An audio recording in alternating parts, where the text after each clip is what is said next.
It's mid-October, and many folks, including myself, are getting ready to hunt the pre-rut. Scrapes are opening up, and bucks will be on their feet more during daylight hours, searching for those first few receptive does. The Growing Deer team has been checking our Reconyx cameras and hunting, and during those processes, we've seen a bunch of turkeys in our food plots.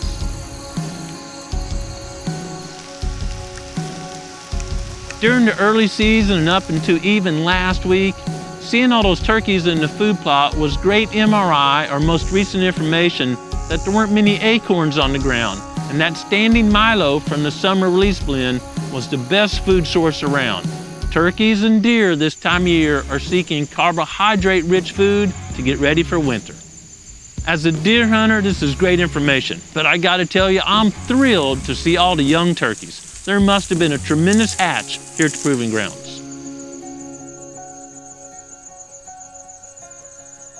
Like most concerned landowners, we've been monitoring the turkey population throughout the summer, but it wasn't until they started getting out of our burned areas and the forest and started feeding on that milo that we knew just how good the hatch was. I've shared how we work to improve the habitat quality, especially the nesting and brooding habitat.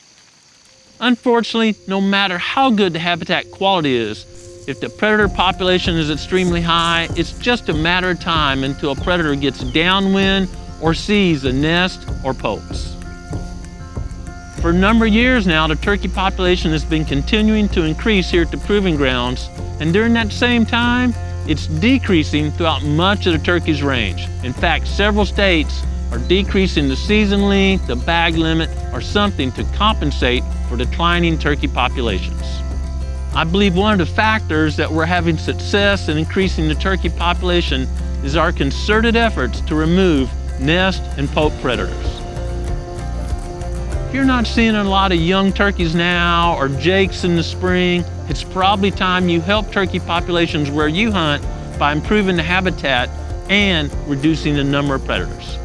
Research has shown that the most effective time to remove predators to increase populations of ground nesting birds is during the nesting and brooding season.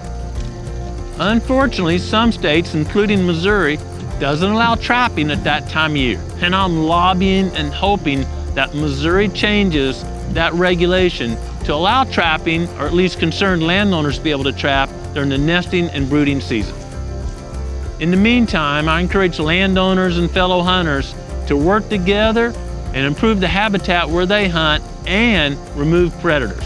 You got to work together, maybe share a trap line, spend some time out there, and get on top of those nest predators.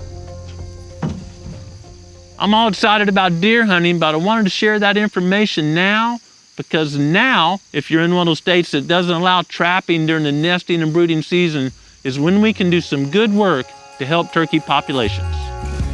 Growing Deer is brought to you by Bass Pro Shops and Cabela's. Also by Reconyx, Green Cover Food Plots, Winchester, Lacrosse Footwear, Fleet Outdoor Apparel, Morel Targets, RTP Outdoors, Fourth Arrow, Hunt Stand, Scorpion Venom Archery, Case IH Tractors, Burris Optics, G5 Broadheads, Prime Bows, and Redneck Hunting Blinds. Research has shown that raccoons are the #1 nest predator for wild turkeys and several other species of songbirds. But we often get questions, well, Grant, I only hunt or I have access to 10, 20, 30, 40, 50 acres. Can I do any good? And the answer is unequivocally yes. Raccoons have a very large home range. In some areas, that's a multi-mile home range. And they're just making big circles or moving here and there. And if you trap intensively on your 40 acres, let's say, you're reducing the number of coons in the entire area, and a few more hens may successfully raise a clutch. Sometimes we receive emails from folks worrying we've removed all the predators in our area or they might remove all the predators in their area. And let me assure you, if you're following legal methods, that is not going to happen. Even at the height of the fur boom, people were trapping for income, man. I mean, they were making their yearly income from trapping and processing furs. They did not wipe out predator populations. The number of trapping licenses sold has decreased in almost every state for several reasons.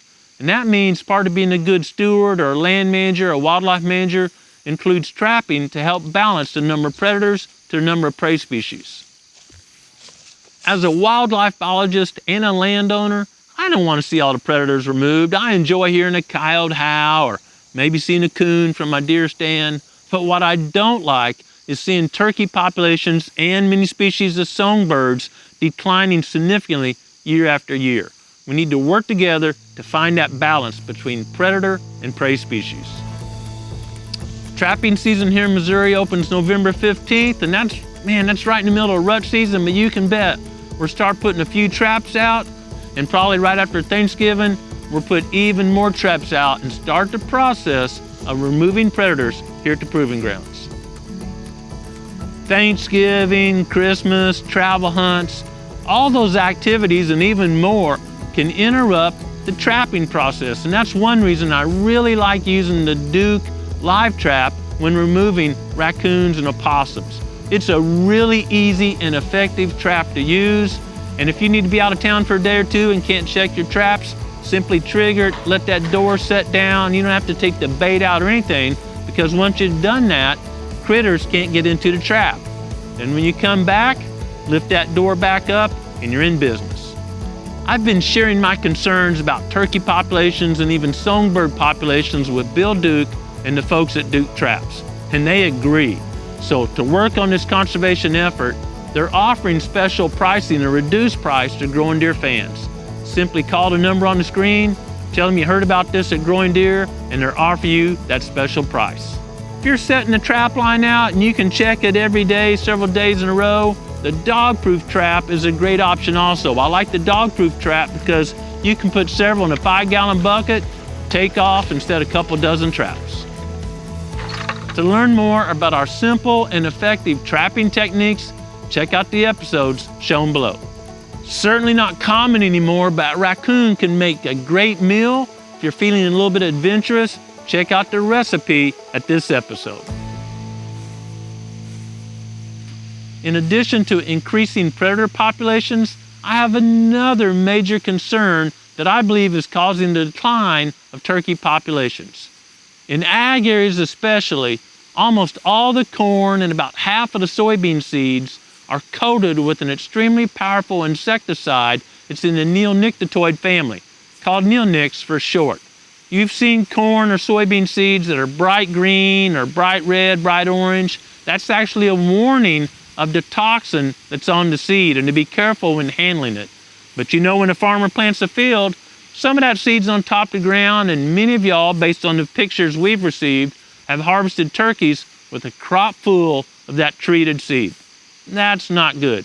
But even more, and we never see that because no one's harvesting poults, is later in the year, a guy may plant a little later, and those young poults eating that seed, or insects that have consumed that insecticide. Those insects are weakened and easier for a poult to catch, and that could cause that poult to get a super dose of that insecticide. If you'd like to learn more about the impact of neonicotinoids on birds, simply Google neonic or neonicotinoids in birds, and you'll find all kinds of scientific studies. Trapping is a great way to enjoy the outdoors, learn more about the resource, and enjoy the byproducts of the resource. Last couple of years, I've had some beautiful fur blankets made from critters we've trapped here at the Proving Grounds and shared those blankets with my family. I'm focused on deer hunting, but I'm thrilled we're seeing so many turkeys here at the Proving Grounds, and I'm excited to chase toms here this spring. Learning more about wildlife and wildlife habitat is a great way to enjoy creation. But even more important is to take time every day, be quiet, and intentionally seek the Creator's will for your life. Thanks for watching Growing Deer.